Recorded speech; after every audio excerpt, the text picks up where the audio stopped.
Hello दोस्तों, नमस्कार। आप सभी लोगों का एक बार फिर से स्वागत है मेरे यूट्यूब चैनल इन्वेस्ट विद अमन में। तो दोस्तों, आज हम एक और टाटा ग्रुप की कंपनी जिसके आज ही के दिन नंबर आने वाले थे एंड ये एक मिड कैप कंपनी है एंड उस कंपनी का नाम है टाटा इलेक्सी। इस कंपनी के नंबर भी आज ही के दिन आने वाले थे, तो उस नंबर्स को भी हम कवर कर लेते हैं। आज ही के दिन आपको मैं बता दूं, टीसीएस के नंबर भी आ चुके हैं। उसको मैंने अपने चैनल पे अभी अभी 5-6 मिनट पहले ही उस वीडियो को भी मैंने बनाया है, तो इस वीडियो को भी जाके जो भी टाटा टीसीएस के शेयर होल्डर्स हैं वो तो बिल्कुल ही देख लें एंड जो अभी न्यू बंदे हैं जो अभी अभी मार्केट में आए वो भी इस वीडियो को जरूर देख लें। ठीक है, कि किस तरह से नंबर पड़ते हैं, किस प्रकार के नंबर्स रहे एंड डिविडेंड भी उन्होंने दिया है, तो उसकी भी सारी बातें हमने करी है एंड डिटेल में मैंने बताया कि किस प्रकार के नंबर रहे हैं। तो इस वीडियो को भी जाकर आप इस वीडियो के बाद जरूर देख सकते हैं। एंड अगेन एक डिस्क्लेमर रहेगा, ये किसी भी तरह का बाय सेल या होल्ड का रिकमेंडेशन बिल्कुल भी नहीं होगा। मैं यहाँ पे आपको क्वार्टरली नंबर्स थोड़ा पढ़ना सिखा रहा है, आपको ओवरव्यू दिखा रहा हूँ कि आप कैसे जिस भी कंपनी में आप इन्वेस्ट करते हैं आप उसके नंबर्स को कैसे थोड़ा बहुत एनालाइज कर सकते हैं। हालांकि हमें डीप डाउन तो देखिए, जब नंबर्स आते हैं तो डीप अगर एकदम आपको नंबर्स को पढ़ना है तो उसके लिए तो आपको 1 2 3 दिन लग सकते हैं, लेकिन अगर आप एक ओवरव्यू भी करते हैं तो भी आप खराब कंपनीज में कभी भी फंसेंगे नहीं।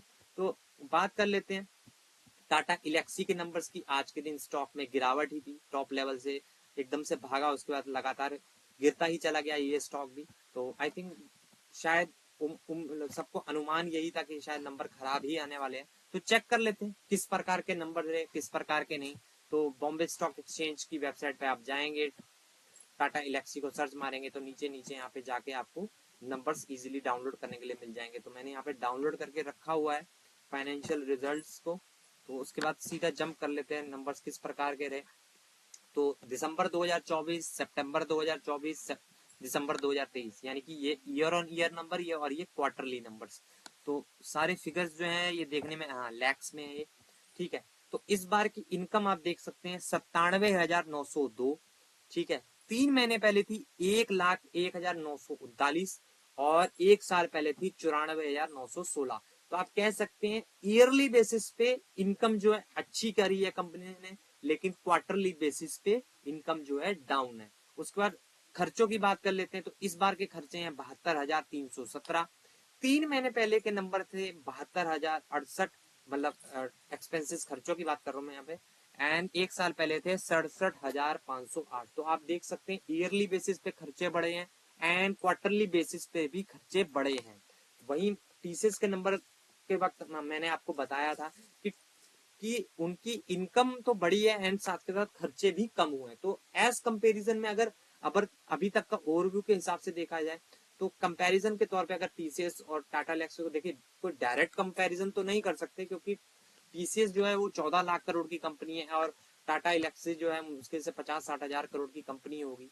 तो डायरेक्ट कंपैरिजन तो नहीं कर सकते, 40,000 करोड़ की कंपनी है, लेकिन फिर भी एक ओवरव्यू के लिए कि उसके नंबर्स कैसे थे और इसके नंबर्स कैसे थे और दोनों सेम ग्रुप की कंपनी, इसलिए हम ये बात कर रहे हैं।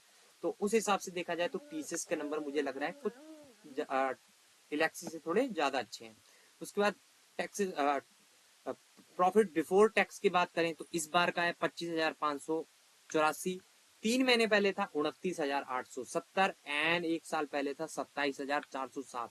तो आप देख सकते हैं प्रॉफिट बिफोर टैक्स के लिए देखा जाए तो क्वार्टरली बेसिस पे भी डाउन है, ईयरली बेसिस पे भी डाउन है। तो आप मैं क्लियर कट कह सकता हूँ काफी खराब नंबर जो है टाटा इलेक्सी के यहाँ पर देखने को मिल रहे हैं।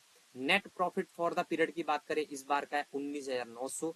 3 महीने पहले था 22,943 और एक साल पहले था 20,643। तो क्लियर कट मैं काफी डिसअपॉइंट हुआ हूँ इस कंपनी के नंबर से। काफी खराब नंबर्स यहाँ पे देखने को मिल रहे हैं। At least year on year basis तो नंबर अच्छे होने ही चाहिए थे, लेकिन वहां पे भी कोई ज्यादा मुझे बिल्कुल भी, मतलब अगर फ्लैट नंबर्स भी होते तब भी चल जाता, लेकिन यहाँ पे तो फ्लैट नंबर्स भी नहीं है, काफी डाउन परफॉर्मेंस है यहाँ पे कंपनी का, तो काफी खराब है। उसके बाद सेगमेंट वाइज रेवेन्यू देख लेते हैं, 2 सेगमेंट है इनके। तो सॉफ्टवेयर डेवलपमेंट एंड सर्विसेज से इनका जो इनकम आई है इस बार 91,867। 3 महीने पहले थी 92,717 और एक साल पहले थी 88,916। तो आप देख सकते हैं कि यहाँ पे ईयरली जंप है, क्वार्टरली डाउन है। System integration and support services से देखें तो 2049 इस बार का, 3 महीने पहले था 2791 और 1 साल पहले था 2506। तो यहाँ पे भी डाउनफॉल ही देखने को मिल रहा है। तो कुल मिला के कह सकते हैं कि मुझे तो ये नंबर्स बिल्कुल भी पसंद नहीं आए, काफी खराब परफॉर्मेंस है यहाँ कंपनी का। एंड थोड़ा सा यहाँ पे ये भी चीजें देख लेते हैं कि कंपनी के मैनेजमेंट क्या बोलते हैं इन नंबर्स को लेके, तो वो चेक कर लेते हैं। यहाँ पे मैंने यहाँ पे ओपन करके रखा हुआ है प्रेस रिलीज, तो थोड़े बहुत की हाईलाइट पॉइंट्स देख लेते हैं कि क्या क्या कंपनी के मैनेजमेंट ने कहा है। Media and communication and health care business get back to constant currency Q on Q growth. तो यहाँ पे ये जो दो सेगमेंट है यहाँ पे इनको अच्छा दिख रहा है कि बैक टू द नॉर्मल वो हो गए। तो उसके बाद बात कर लेते हैं हाइलाइट्स की। तो revenue from operations at 939 crore, ये हम देख ही चुके हैं।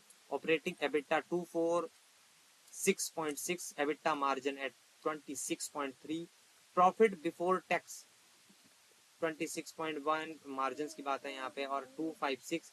प्रॉफिट आफ्टर टैक्स की बात करें 199 करोड़ का, पैट मार्जिन जो है 20% के हैं।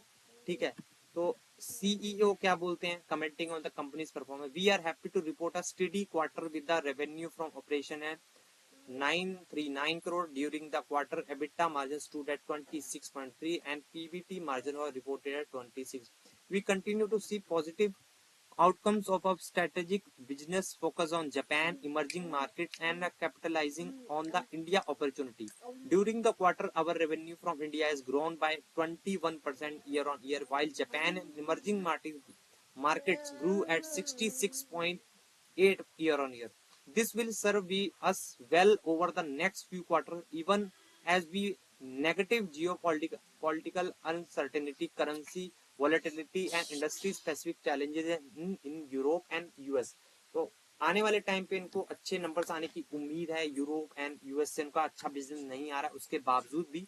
तो देख लेते हैं द ऑटोमोटिव इंडस्ट्री के बारे में क्या करें वो देख लेते हैं। The automotive industry has been significant business challenges in the past few months with OEM especially in the US and Europe reporting sales and growth challenges in their major markets. This has impacted new deal closure and tier 1 supplier spend. तो आप देख ही सकते हैं उन्होंने ये चीज highlight करी है कि यूएस एंड यूरोप में जो है प्रॉब्लम्स चल रही हैं गाड़ी जो बनाते हैं उन कंपनीज में, इसी वजह से भी उनके नंबर्स में इम्पैक्ट यहाँ पे जरूर आए। और ये हमें चीजें टाटा मोटर्स के जब हमने नंबर्स देखे तो वहां पे भी हमें देखने को मिली थी। I mean this business environment Tata Elxsi continues to do well to win and execute on the large deals won over this year and demonstrate differentiate value to customers to protect and grow revenue in a difficult quarter for the entire automotive industry.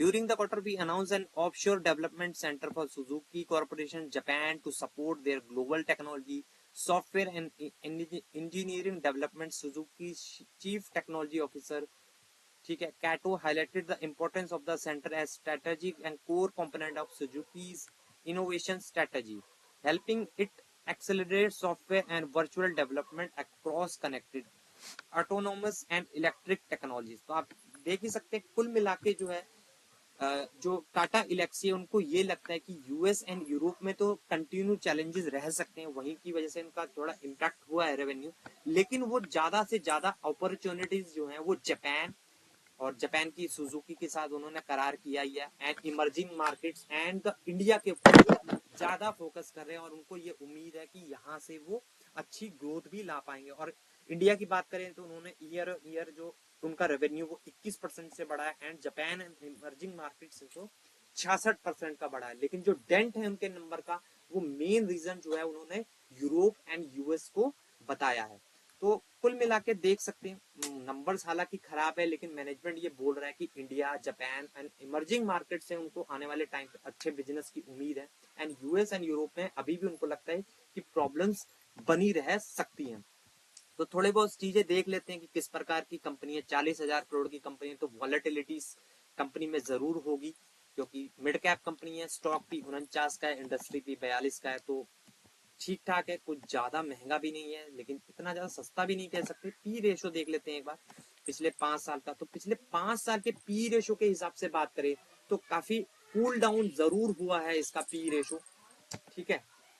तो उसके बाद बात कर लेते हैं इनके competitors की बात करें तो इनके कॉम्पिटिटर्स में बात करें तो कोफोर्स बहुत ही आउटस्टैंडिंग परफॉर्मेंस ये कंपनी दे रही है, और ओरेकल फाइनेंशियल सर्विस ये भी बहुत ही ज्यादा आउटस्टैंडिंग परफॉर्मेंस दे रही है। लेकिन कहीं ना कहीं टाटा इलेक्सी ने यहाँ पे डाउन परफॉर्मेंस काफी, मैं कहूंगा कि अच्छा परफॉर्मेंस तो नहीं दिया इस बार का भी है। पिछले कुछ क्वार्टर से भी देखें तो मुझे इसके नंबर्स कुछ ज्यादा बहुत ज्यादा एनर्जेटिक नहीं लग रहे, कहीं ना कहीं थोड़ा सा डाउनफॉल जरूर है। ठीक है, क्योंकि आप यहाँ पे भी देख सकते हैं पिछले 2-4 महीनों के नंबर्स, 2-4 क्वार्टर्स के। देखिए यहाँ पे 200 था सितंबर 2023 में, फिर 206, फिर यहाँ पे थोड़ा सा डाउन हो गया 197, फिर यहाँ पे 184, 229। तो थोड़ा सा फ्लक्चुएटिंग मैनर में इनके नंबर्स आ रहे हैं पिछले 3-4 क्वार्टर से, और इसी वजह से स्टॉक प्राइस इनका चल भी नहीं रहा है। 2020 से बात करें लॉन्ग टर्म की, 4-5 साल के नंबर्स की ईयरली, तो 256, 368, 550, 755, 792। तो आप देख सकते हैं ईयर ऑन ईयर पिछले 4-5 साल के नंबर्स काफी शानदार है। तो लॉन्ग टर्म के हिसाब से कंपनी अच्छा ही करेगी, ये उम्मीद लगाई जा सकती है। रिजर्व्स की बात करें 2424 करोड़ के रिजर्व है। कर्जे की बात करें ना के बराबर है 206 करोड़ का। ठीक है, उसके बाद शेयर होल्डिंग पैटर्न देख सकते हैं, 43-44% के आसपास प्रमोटर्स, एफ के बाद 13-13.25%। ठीक है, डी के पास 7-7.5% एंड पब्लिक के पास 35% की हिस्सेदारी है। तो कुल मिला के नंबर्स तो मुझे खराब ही लगे, लेकिन मैनेजमेंट ने कमेंट्री दी है कि वो India, Japan and emerging markets पर ज्यादा फोकस कर रहे हैं और वहां से उनका रेवेन्यू अच्छा आ भी रहा है एंड ग्रो भी कर रहा है। लेकिन बात है कि प्रॉफिटेबिलिटी कितनी वो वहां से कमा पाते हैं वो तो टाइम ही बताएगा। लेकिन हाँ, शॉर्ट टर्म में क्या हो सकता है, तो शॉर्ट टर्म के हिसाब से मुझे यहाँ पे नंबर खराब लगे। तो अगर वैसे देखा जाए तो पिछले एक साल में स्टॉक जो है वो ऑलरेडी काफी पिटा हुआ है। तो ये देखने वाली बात होगी क्या इन खराब नंबर्स के बाद भी स्टॉक में और करेक्शन आता है, या वो ऑलरेडी प्राइस में डिस्काउंट डिस्काउंट हो रखा है क्योंकि ऑलरेडी 25% डाउन है।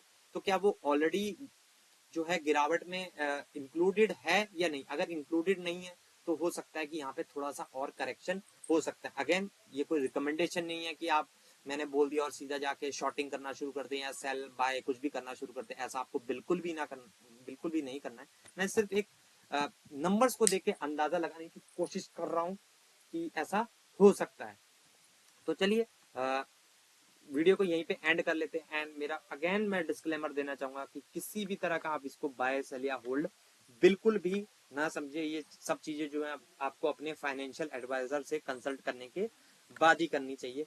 तो वीडियो को यहीं पे एंड कर लेते हैं एंड मिलते हैं नेक्स्ट वीडियो में। तब तक के लिए बाय बाय।